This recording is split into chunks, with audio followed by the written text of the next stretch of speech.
Hello friends, welcome to சமையல் வாசம். இன்றைக்கி நம்ம சேனலில் சிம்பிளான இன்க்ரீடியன்ட்ஸ் யூஸ் பண்ணி எப்படி சூப்பரான இட்லி பொடி அரைக்கிறதுன்னு தான் பார்க்க போகிறோம். வாங்க எப்படி செய்கிறதுன்னு பார்த்துடலாம். அதுக்கு தேவையான இன்க்ரீடியன்ட்ஸ்: உளுந்து 1 கப் எடுத்திருக்கேன், கடலை பருப்பு 2/3 கப், கருவேப்பிலை 1/4 கப் எடுத்திருக்கேன், crystal salt 1 table spoon, 1 table spoon white sesame வெள்ளை எள்ளு, 1 டீஸ்பூன் சீரகம், அரை டீஸ்பூன் மிளகு, 1/4 டீஸ்பூன் பெருங்காயத்தூள் எடுத்து வச்சுருக்கேன். கூடவே 10 வரமிளகாய் எடுத்திருக்கேன். உங்கள் காரத்துக்கு தகுந்த மாதிரி, மிளகாயோட காரத்துக்கு தகுந்த மாதிரி நீங்கள் மிளகாய் எவ்வளோ வேணுமோ அவ்வளோ எடுத்துக்கலாம். இப்படி மெஷரிங் கப் இல்லைன்னா டம்ளரில் 1 கப் உளுந்து, அரை கப் கடலை பருப்பு அந்த மாதிரி எடுத்துகிட்டு நீங்கள் மற்ற இன்க்ரீடியன்ஸ் எல்லாம் அதில் சொல்லியிருக்க மாதிரி யூஸ் பண்ணிக்கோங்க. இப்போ ஃபஸ்ட்டு ஒரு பேன் ஹீட் பண்ணிவிட்டு 1 கப் அப்படிங்கிறது ஒரு 200 கிராம் உளுந்து எடுத்திருக்கேன். உளுந்தை மீடியம் ஃப்ளேமில் வச்சுட்டு நல்லா வறுக்கணும்.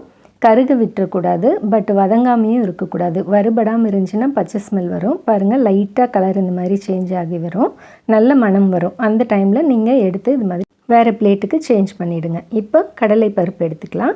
இது 2/3 கப், 125 to 130 கிராம் இருக்கும்.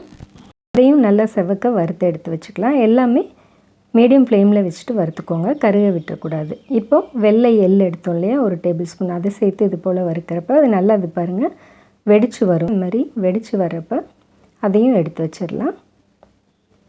இப்போது சீரகம் 1 டீஸ்பூன் எடுத்துருந்தோம் இல்லையா, அது, மிளகு எல்லாத்தையும் கூட சேர்த்துட்டு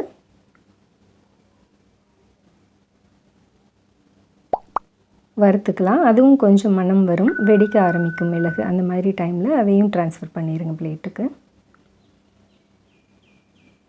வரமிளகாய் எடுத்தோம் இல்லையா, அதுவும் கருவேப்பிலையும், ட்ரைடு கருவேப்பிலை, இது நல்லா அலசி காய வச்சு எடுத்து வச்சுருக்கேன். அது, உப்பு எடுத்து வச்சோம்ல 1 டேபிள் ஸ்பூன், அதையும் இதில் சேர்த்துடலாம். சேர்த்துட்டு இப்போ ஸ்டவ் ஆஃப் பண்ணிவிட்டேன்.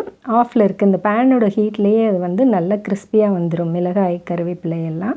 ஸோ கொஞ்சம் நேரம் அப்படியே விட்டுடுங்க, ஒரு 5 to 10 மினிட்ஸ் விட்டுட்டேன். இப்போ பாருங்கள், அதுக்கப்புறம் பார்க்குறப்ப இந்த மாதிரி நம்ம ஒடிச்சோம்னா ஒடியணும், கிறிஸ்பியாக ஒடிஞ்சது அப்படின்னா கரெக்டாக இருக்கும். இதையும் இப்போ இந்த பிளேட்டுக்கு ட்ரான்ஸ்ஃபர் பண்ணிவிட்டு இது எல்லாத்தையும் நல்லா ஆற விடணும். நல்லா ஆறட்டும், அதுக்கப்புறமே நம்ம பார்க்கலாம். இப்போ நல்லா ஆறிடுச்சு. இதை மிக்ஸி ஜாரில் சேர்த்து அரைச்சிக்கலாம். ஃபஸ்ட்டு நம்ம அரைக்க போகிறது மிளகாய் கருவேப்பிலை இருக்கு இல்லையா, அதை மட்டும் சேர்த்துட்டு பல்ஸ் மோடில் சேர்த்து சுற்றி எடுத்துக்கலாம். நான் மிளகாயோட காம்பை ரிமூவ் பண்ணிவிட்டு அரைக்கிறேன். நீங்கள் அப்படியே அரைக்கிறனால அரைக்கலாம், ஒன்றும் ப்ராப்ளம் இல்லை. பாருங்கள், இப்போ க்ரஷ் பண்ணி எடுத்துட்டேன். பல்ஸ் மோடில் சுற்றிட்டு அதுக்கப்புறமே மீதி இருக்க பருப்பு எல்லாத்தையுமே என்ன வறுத்து வச்சிருந்தோமோ அதை எல்லா இன்க்ரீடியன்ஸும் சேர்த்துட்டு கூடவே பெருங்காயத்தூளையும் சேர்த்துடலாம். சேர்த்துட்டு நல்லா அரைச்சி எடுத்துக்கலாம். உங்களுக்கு கோர்ஸாக வேணுன்னா நீங்கள் கோர்ஸாக அரைச்சிக்கலாம், இல்லை நல்ல பவுடர் கன்சிஸ்டன்சியில் இருந்தால் தான் பிடிக்குன்னா அது மாதிரி அரைச்சிக்கலாம். எப்படி வேணாலும் நீங்கள் அரைச்சிக்கலாம். தண்ணியே பற்றக்கூடாது, தண்ணி படாமல் நல்லா ட்ரையாக அரைச்சி எடுத்துகிட்டு இப்போ அது வேறு ஒரு பிளேட்டுக்கு ட்ரான்ஸ்ஃபர் பண்ணிவிட்டு, கொஞ்சம் ஹீட்டாக இருக்கும் இல்லையா அரைக்கிறப்ப, ஸோ அதை நல்லா ஸ்ப்ரெட் பண்ணி விட்டுட்டு ஆற விட்டுடுங்க. ஒரு 5 மினிட்ஸ் நல்லா ஆறினதுக்கப்புறமே இப்போ ஒரு கண்டெய்னருக்கு ட்ரான்ஸ்ஃபர் பண்ணிடலாம். நம்ம எடுத்த அளவுக்கு எவ்வளோ வந்திருக்குன்னு பார்க்கலாம். நம்ம எடுத்த அளவுக்கு 355 கிராம் பொடி வந்திருக்கு.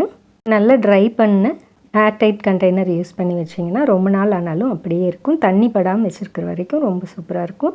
கண்டிப்பாக ரொம்ப டேஸ்ட்டாக இருக்கும். ட்ரை பண்ணி பாருங்கள். தேங்க்யூ.